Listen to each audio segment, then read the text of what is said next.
1960s, poet Wendell Berry, living in New York City, wrote a poem that I'd like to share with you. It's called The Guest. Washed into the doorway by the wake of the traffic, he wears humanity like a third-hand shirt, blackened with enough of Manhattan's dirt to sprout a tree or poison one. His empty hand has led him to where he has come to. Our differences claim us. He holds out his hand in need of all that's mine. And so we are joined as deep as son and father. His life is offered to me to choose.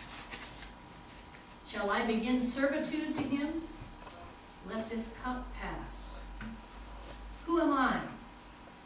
But charity must suppose, knowing no better, that this is a man fallen among thieves, or come to this strait by no fault. That our difference is not a judgment, though I can afford to eat, and am made his judge.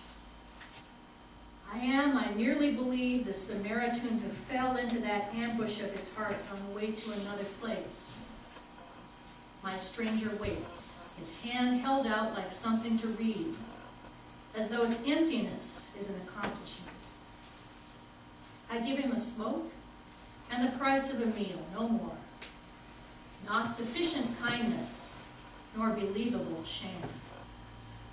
I paid him to remain strange to my threshold and table, to permit me to forget him, knowing I won't. He's the guest of my knowing, though not asked. Wendell Berry was writing of his experience with a man whose name he didn't know, and preferred that it remain that way. And it's ironic, the rich man in Jesus' parable for today has no name. But his counterpart, a man named Lazarus, does have a name.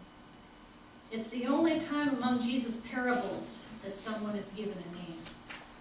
The name Lazarus comes from El Lazar, which in Hebrew means God has helped. Because Jesus doesn't use the Jewish word for hell, Gehenna, but instead uses the Greek word Hades, some scholars think that Jesus might have borrowed this parable and put his own spin on it. Unlike an allegory, a parable usually has one main point. Apparently, the rich man ends up where he does, in Hades, because of what he did or didn't do when he was alive. But there are several layers to this story, and I'd like to explore some of them. Our first inclination is to say that the rich man ended up where he did and Lazarus where he did, because the rich man didn't share his food or his money. He had it, but he didn't share it with someone right under his nose who was in desperate need. The rich man could have saved Lazarus' life, but chose not to. He left him outside the gate and didn't lift a finger or give a coin to help him. That interpretation has merit. We are at the end of a few parables that address our attitude toward money. Interpreted that way, here's the moralistic conclusion. We should use our money to care for others, and not only on ourselves. There's a story being shared on the internet about a couple who had to make a decision. Apparently, the Fowler's daughter was going to be married, but the wedding was called off at the last minute. Instead of trying to get their money back for the reception, they teamed up with a charity and decided to invite 200 homeless and needy people from the community to enjoy a 4-course meal. They say they hope that their story inspires others to do the same if they're given the chance. They use their money to care for others instead of asking for a refund or even hosting a party for friends. That is admirable, and we appreciate when people share their food and money. And there's another deeper level to our parable. Lazarus, at Abraham's side, receives the comfort he didn't receive in life. And the rich man receives the pain he managed to insulate himself from in life. His money allowed him to insulate himself. He had the ultimate in gourmet food and was able to dress in the finest clothing, colored purple like royalty. If we interpret the parable in that way, it becomes a simple reversal, what we might call in non-Christian terms the law of karma. In other words, you reap what you sow. Here's the deepest level, though, that gives me the most to think about. There are clues in the text about how the rich man thinks. He has no compunction about using all his money on himself when he's alive. He simply feels that he deserved it. He is entitled, whether he earned it himself or it came to him through inheritance. And that sense of being entitled carries over after death. He doesn't hesitate to address Abraham, the father of Judaism. And for a man who didn't care what happened to the poor man at his gate, he surprises us by using the man's name. He knew that the desperate man's name was Lazarus. But knowing Lazarus' name didn't mean the rich man felt obligated to care what happened to him. And finally, and most significantly, he still thinks of Lazarus as less than. He doesn't address Lazarus himself directly. Instead, he asks Abraham to send Lazarus to help him. He assumes that Lazarus, being of lesser value, will simply do what he's told. Maybe he thinks that Lazarus has been given the opportunity to serve Abraham, instead of Lazarus receiving the caring concern he didn't receive in life. The truth is, the rich man still has no compassion for others, except his brothers, who are very much like him. And when Abraham responds that there's a chasm separating them, he says, "Between you and us a great chasm has been fixed, so that those who might want to pass from here to you cannot do so, and no one can cross from there to us." Compassion is assumed to be an emotion that those observing the torment would feel. Those like Lazarus, who may be reaping their eternal reward. They might be moved to try to ease the pain of the rich man and others like him, but they don't have to make that decision. It's been made for them by the existence of the chasm. And what is the chasm? Barbara Brown Taylor, in An Altar in the World, quotes Rabbi Jonathan Sacks, who says, "The supreme religious challenge is to see God's image in one who is not in our image. For only then can we see past our own reflections in the mirror to the God we did not make up." The chasm is self-centeredness.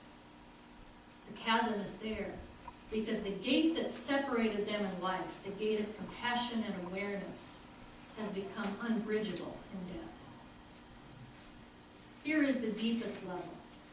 Lazarus lived his life dependent on the mercy of others.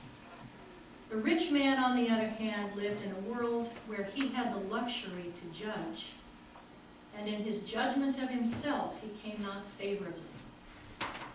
My Jewish annotated New Testament points out that Lazarus' moral character is ignored. It simply doesn't matter if he was poor and ill because of anything he might have done. Dr. Brené Brown, who has spent the last decade studying vulnerability, is quoted in an article in the Huffington Post asking an audience on the Oprah Winfrey Show, "How many of you would rather give than ask for help?" The response is predictable. Nearly all hands in the audience go up. Brown then says, as the audience laughs, "When you really cannot ask for help without self-judgment, you are never really offering help without judgment." Oprah says, "Let's hear that one again. I've got to write that down." Here's the bottom line, Brown says. Ready? When you cannot accept and ask for help without self-judgment, then when you offer other people help, you are always doing so with judgment. Really? Oprah asks. Always, Brown says, because you have attached judgment to asking for help. When you extract worthiness for helping people, that's judgment. So to revisit a phrase from the Wendell Berry poem, but charity must suppose, knowing no better, that this is a man fallen among thieves or come to this strait by no fault, that our difference is not a judgment. Lazarus might have come to be lying, covered with sores at the rich man's gate, because he was lazy and couldn't work, or wouldn't work. It doesn't matter. It may have been because he was an addict. Again, it doesn't matter.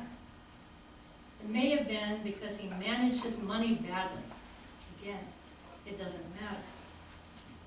It may have been because he was a thief and became ostracized. It doesn't matter.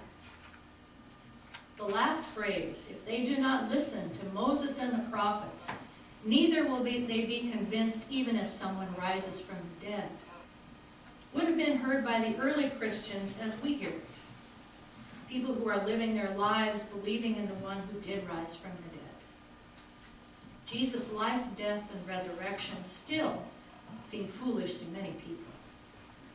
We don't become Christians because we become rationally convinced of its truth. We become Christians because we come to be in relationship with the one who gave himself to be the bridge over that chasm. The one who lived his life dependent on the mercy of others and who has compassion for all who are likewise dependent in that way. As Christians, we have the opportunity again and again to live our lives based on the rule of mercy rather than the rule of judgment. And that goes for ourselves as well as for others. Jesus is the one who's passed from there to us, who bridges the chasm that is self-centeredness. He invites us to share the grace that has been given to us, that we might be blessed, and that by our actions we might bless the world.